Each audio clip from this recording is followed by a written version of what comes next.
You're listening to the MBA Wire, and this is episode number 31. Of all your pet peeves, which is the strangest? I don't know if about strange, but this is a pet peeve that I have that I see constantly. It's when you're going down in an elevator, and that elevator stops on the first floor, and you see people getting on it to go down one floor. It's like, it just kind of rubs me the wrong way, I guess. Anyway, that's my pet peeve. Let's hit it.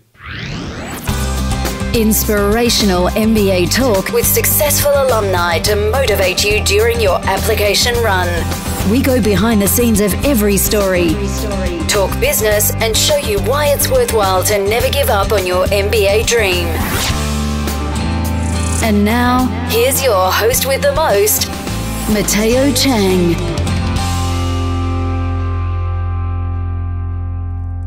What's up, citizens of The Wire? Welcome back to yet another episode. Today, I have the pleasure to have on our show Moreblessings Sekenhamo, right?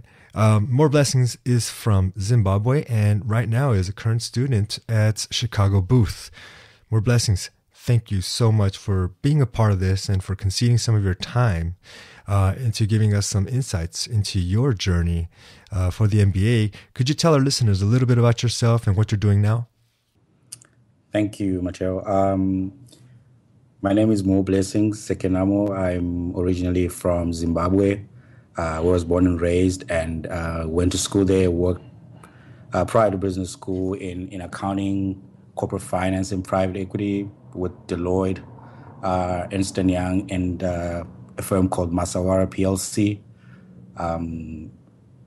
I'm currently a rising second-year student at the University of Chicago Booth School of Business, and I'm currently doing my summer internship with an economic consulting firm out here in San Francisco, California. Nice. Do you have any hobbies or anything you like to do, particularly when you're on free time? Yes, I love exploring new cities, and being in Chicago has been wonderful because the city of Chicago has a lot to offer. I like to watch sport, and the city has a number of sports teams. Some of them not doing particularly well at the moment, but I'm a diehard fan of the Cubs and the Chicago Bulls. Oh, nice. Yeah, that's about my hobbies. Okay. Chicago Bulls because of Michael Jordan, I take it. Yes, I grew up watching the NBA matches back in the day when Michael Jordan was still playing. I have been to the stadium where he used to play, and but they have currently some other good players that have come after him. So I suppose the fire is still going, not as much as it used to be, but we remain hopeful one day. Yeah, true. Were you able to watch the NBA Finals this year? So I have been extremely fortunate that the winning team is the Golden State Warriors, who are from Oakland, California, where I currently live. So I've actually been very close to the action. Wow, that's awesome. Yeah, it's been pretty awesome. So it was exciting for you guys when they won, huh? It was. I wasn't as strong a fan of the Warriors as everybody else here, but the atmosphere was charged, and they had a parade to celebrate the win just last week. The city came to a halt. Yeah, I can imagine. It's not easy to bring San Francisco to a halt. Yeah, I bet it was just an amazing event, and everyone was just celebrating. I think that was, it's a good positive vibe throughout the city. Yeah, it was. It was a historical moment. I think the last championship win was 40 years ago. So a lot of the older generation was recapturing memories, which is great. Yeah. So it was. I mean, it's great for the franchise, to really capture that moment. And plus, I love Steph Curry. So I mean, this guy can really play ball. I mean, I think this guy is just amazing. Yeah, he's really good, and he's been very committed to the city, and he's very popular here. So Yeah, nice, nice. Well, do you play basketball at all? I used to play in high school, but unfortunately, I didn't get to be as tall as my friends who became much better at it than me. Yeah. So I suppose I ended my career at a very early age. I see. Yeah, height. Yeah, height is a factor that's required for for more professional style basketball. But it's good to enjoy it once in a while. Yeah, I do enjoy playing. Shooting some hoops with the guys either at school. We've got a pretty active basketball club at the school, so it's a good way to blow off some steam from schoolwork and sort of recruiting and other things that come with being in business school. That is I also true. get to make to build relationships with my classmates and strengthen my network, which is one of the I think the critical things to focus on when you're in school, other than just the academics, because that's something that you carry with you for a while, and I think it's part of the ROI on the investment that you make. So That is absolutely true. That is absolutely true. So speaking of schools, why did you choose Chicago Booth? I mean, what were your reasons for Chicago Booth? that is a great question. So for me, I knew going to business school, I was going to be a career switcher. I wanted to get into financial and economic consulting, which is a niche area of consulting. And I looked at the schools from which the major economic consulting firms were hiring from, and Chicago Booth was at the top of the list. Also, the school has a history of academic rigor, and particularly in economic sciences. I think they have about 28 Nobel Prize winners associated with the school. So that was very important for me. I also wanted to go to a school that has a strong focus on finance and quantitative finance, and I had an interest in developing my analytical aptitude. So I feel like I made the right choice. And I also wanted to live in a big city, and Chicago sort of ticked all the boxes that I had. How so? What kind of boxes? So I wanted to live in a major city. I'd grown up in Zimbabwe and lived in Harare, so for most of my life. I also wanted a city that had lots of culture. Chicago has, for example, history in the blues and jazz scene. My history with Michael Jordan as a fan, and my affinity for the Bulls also came into play. But also, I met quite a few people and spoken to a number of people over Skype who had gone to the school, who were either at the school or had graduated from the school. And I really liked the people that I met, and I thought they were genuine, and I wanted to be part of that community and that ecosystem. Yeah, nice. That's true though. Actually, it's a great One year. school. Yeah, 1 year in, I have no regrets. In fact, my expectations have been exceeded. I I, um, I feel like if you want to go to a school where you know that you can be happy there because it's 2 years of your life, and there's a lot more time outside the classroom. So you want to make sure that it's a school that is right for you. There are so many good schools, but not all of them may be the right fit for you. So I would advise, and I always advise other applicants and other aspiring MBA candidates to, if they can, visit the schools, talk to as many people as they can, and try to get a feel of what the culture, what the people are like, and whether they'll be a great fit for them. I think that is very important, especially before you make a significant investment in time and financial investment, because an MBA is quite a significant investment financially. So you want to make sure that you have done your homework and your due diligence. True, true. But so tell me, what's the best thing about, your experience at Chicago Booth so far then? What are you enjoying the most?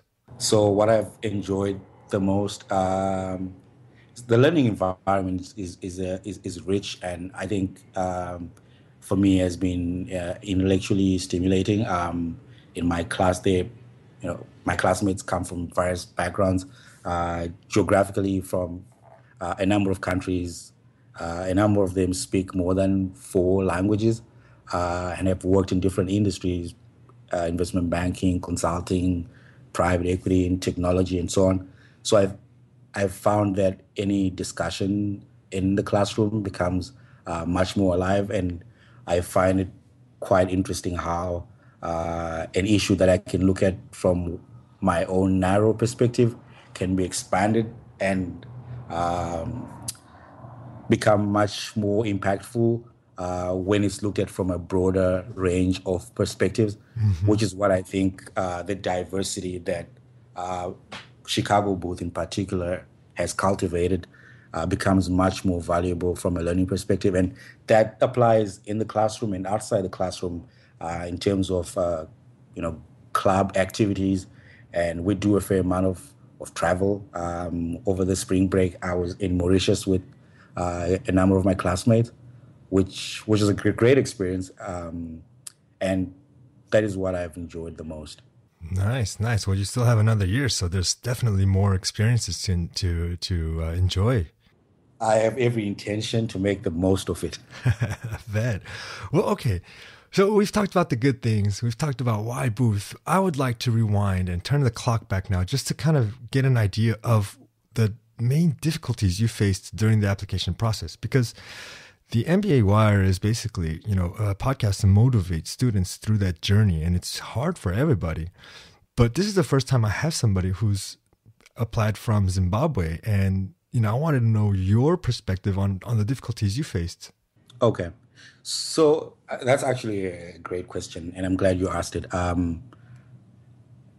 The MBA route is not a well-trodden path, particularly in the part of the region of Africa I come from. Yes.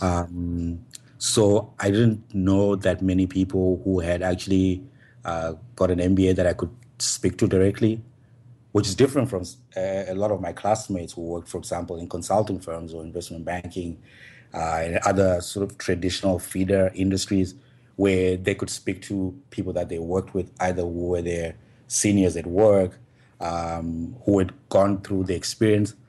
For example, I didn't even know how to find the nearest Gmat center to write my exam. Wow, and yeah. at the time, I actually had to travel to another country to write the Gmat exam because there wasn't a center for to actually take the exam. Wow. It's very difficult to source the materials, internal study materials, or to just have someone who understood, the path that I could speak to, sort of learn from them. So that was quite a challenge. But how many times did you take the GMAT then? I fortunately only took it once. Okay, awesome. Because to go to another country and take the GMAT, wow. So I fortunately they opened a new center in Zimbabwe after, I think, so a number of people who've taken it after me have actually gone to a closer center to write it. Yeah, so you were a pioneer in that sense, going after an MBA. That takes a lot of dedication, to really, travel to another country to take the GMAT. Fortunately, you only needed to take it once, but also the lack of resources for you, as far as like even recommendation letters, right? So fortunately, my boss at the private equity company I worked at had some experience with MBAs. I think there's another guy who had worked for him before in another company who had gone to Colombia. But a lot of people who have gone to get their MBAs in the US have not come back. So it was still very difficult to to reach out and have the one-to-one discussion, sort of learn what could be the potential pitfalls, and I think that could have been helpful. I could have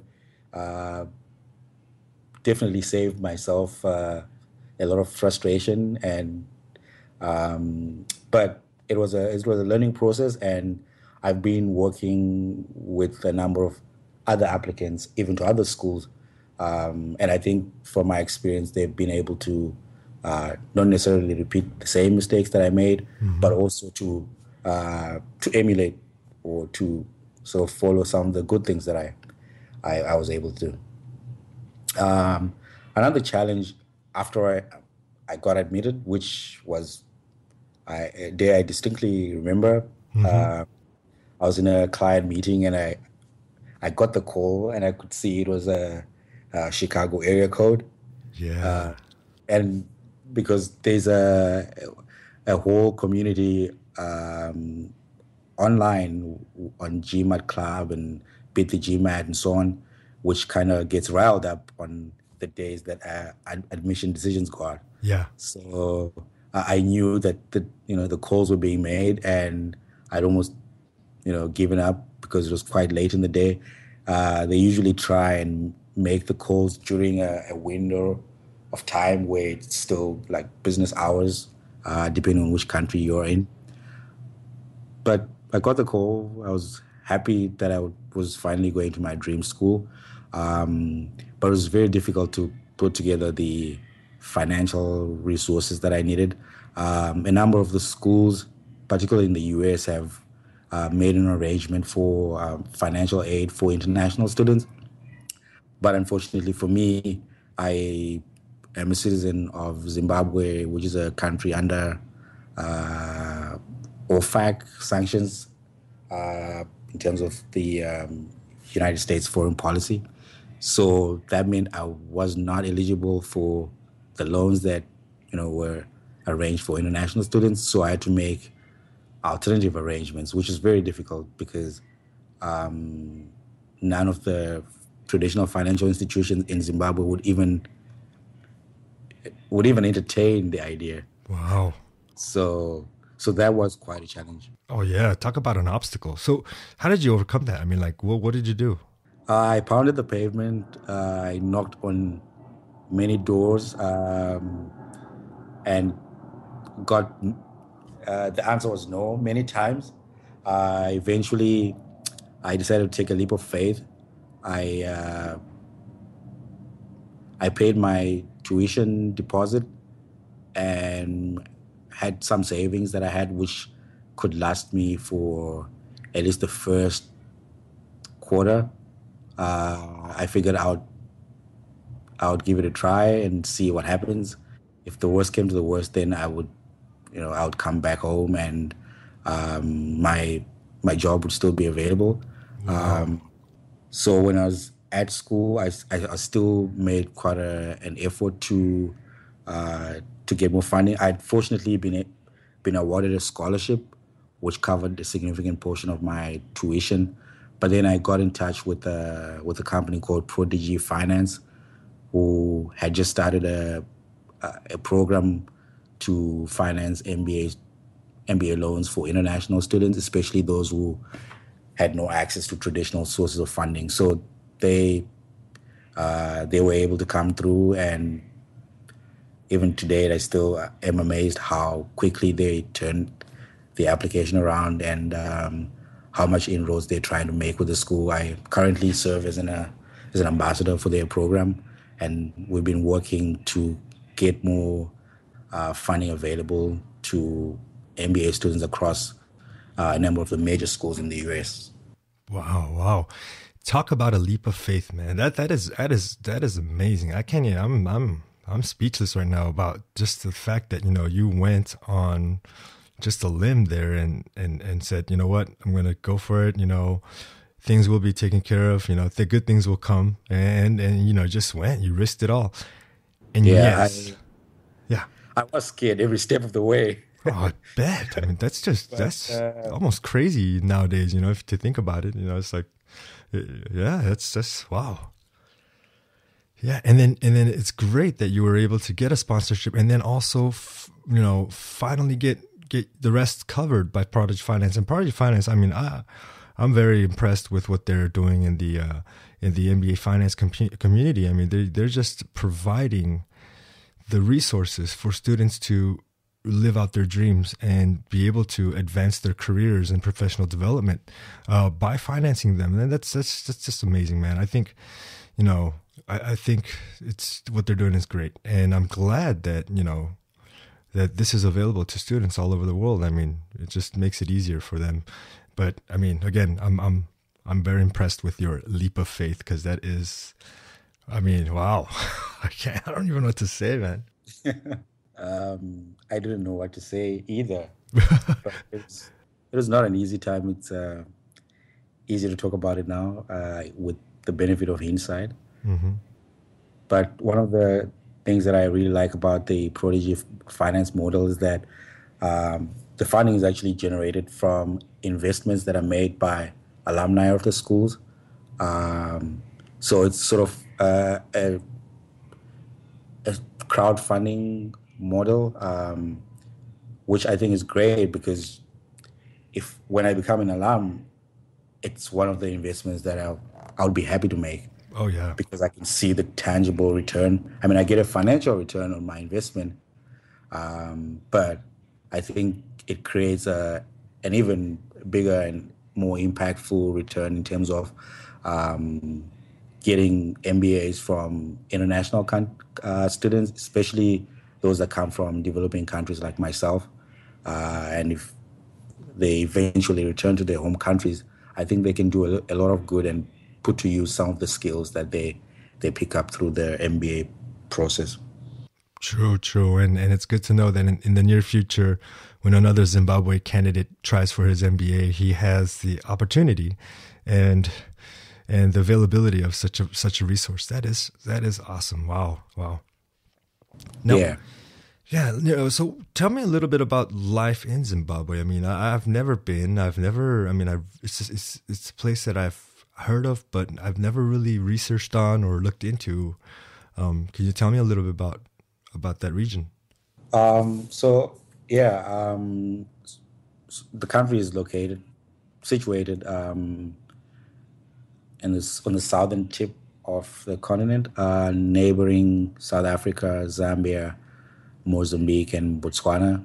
It's a landlocked country, so from that perspective, economically, there's a disadvantage from that point of view.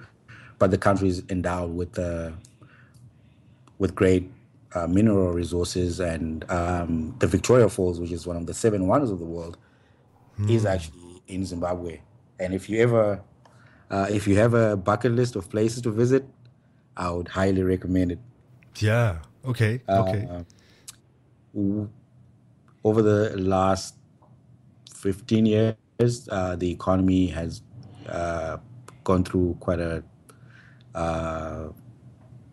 volatile period. For example, during the time I was in Zimbabwe, we went through a hyperinflationary period where I think the inflation rate was the highest rate ever, which is higher than the inflation rate in Germany during the historical crisis, as well as in Argentina.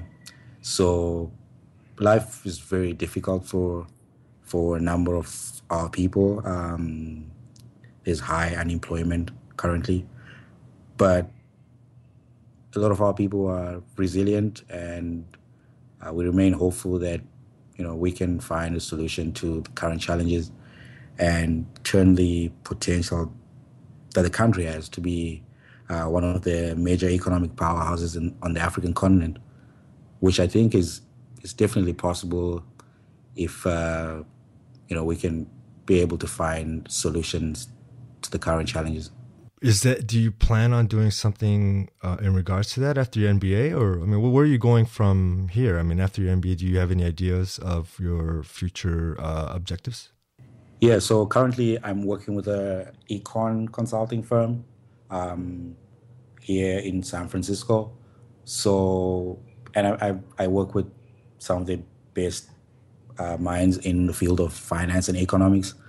I hope to gain some skills and deepen my understanding and knowledge, as well as continue to plug into the ecosystem at the University of Chicago, where a number of our professors actually work with finance ministers from some of the developing countries, which have done extremely well. So it's I hope to leverage all those resources and networks, as well as the community of other MBAs from Zimbabwe, which I'm cultivating now, and hopefully one day we can make a contribution.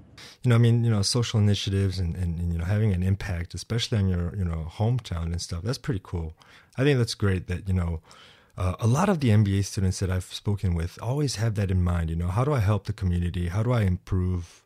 How do I make life better, for others around me? And I think that's just, it's very altruistic on all your parts. So I hope you achieve your goals. More blessings. I mean, that's what you're there for. So, and I believe that, Booth will prepare you for that. Thank you. I hope I do that too. I was burdened with a name that I hope will mean something.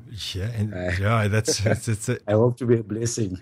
Yeah. It's such a responsibility to be more blessing to others with the name More Blessings. Yeah. All right. Well, I hope you live up to your name as well. And, that is a lot of pressure you're putting on me, but I'll do the best I can. Well, I hope for the best for you and for everybody. I mean, that's awesome. One day when I do read in the newspapers or online, More Blessings, his impact on, the social initiatives, in Africa. I mean, I'm going to be able to say, yes, I've spoken with that guy, a few years ago, and I'm going to be happy for you. So, I bet I'm sure you'll be able to get there. It will be a dream come true. Yeah. So usually I finish this interview with the final piece of advice for our MBA listeners, for our MBA applicants. What is your final piece of advice for our listeners? Okay. I think that's a great question. I might have more than one piece of advice, but I hope that is okay. That is fine. I think that if the MBA journey does not begin the day school starts or the day you submit your application, so I highly recommend that if one thinks of following that journey, they begin to start preparing early. Which is what I've seen to be the case with the more successful candidates, even here. They take the Gmat well before they have to apply, which just gives them a lot more time. And a number of them take the Gmat immediately after completing college, which I think is a great idea because some of the concepts are still fresh. You've just gone through college and you can still be able to study better. Mm-hmm. And also begin to cultivate recommendations early.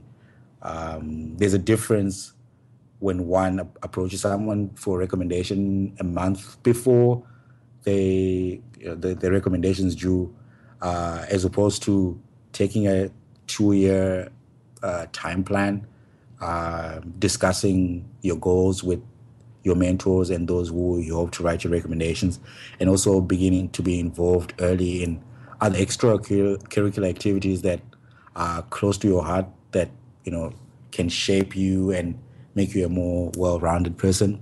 Mm-hmm. And then I think that there are a number of great schools, but again, going to the point that I mentioned earlier, I think that it makes more sense to do your investigation and your research to find which school is the best for you, and obviously, you need to apply to a number of schools because the process is competitive, but you want to make sure that you've done your due diligence, you've done your research, as well as beginning to think about funding earlier than was the case with me, that I left it to the end.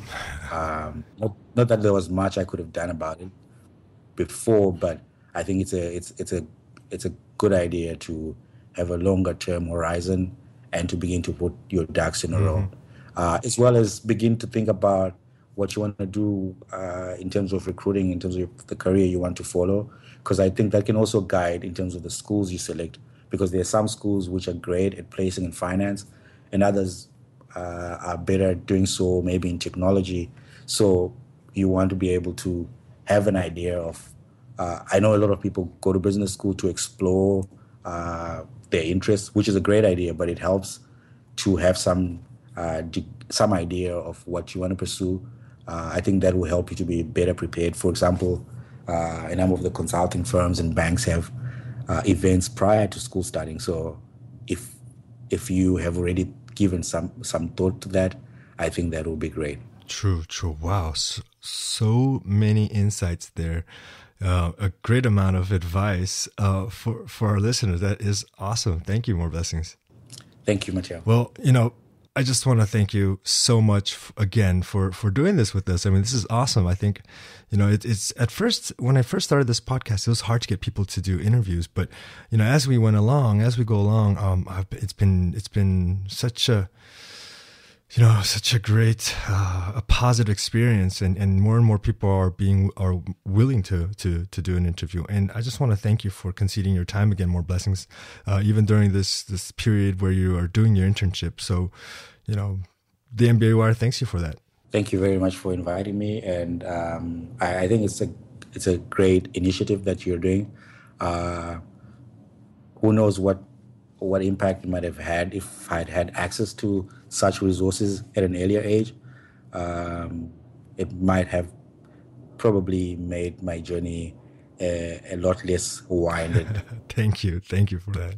I hope that's the same to those who are listening and your listeners and your audience. Oh yeah, well, certainly someone out there has been motivated by your story, especially from this whole leap of faith aspect of your journey. Wow, that was the thing that stood out the most for us today. So, that was awesome. More blessings. Thank you.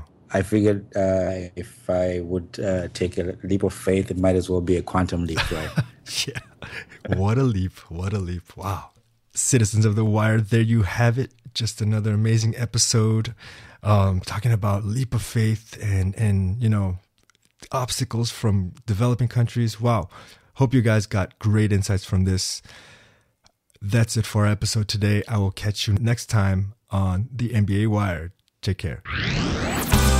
Thanks for tuning into the MBA Wire. Would you like to know more? Visit us online at thembawire.com today and leave your questions and feedback.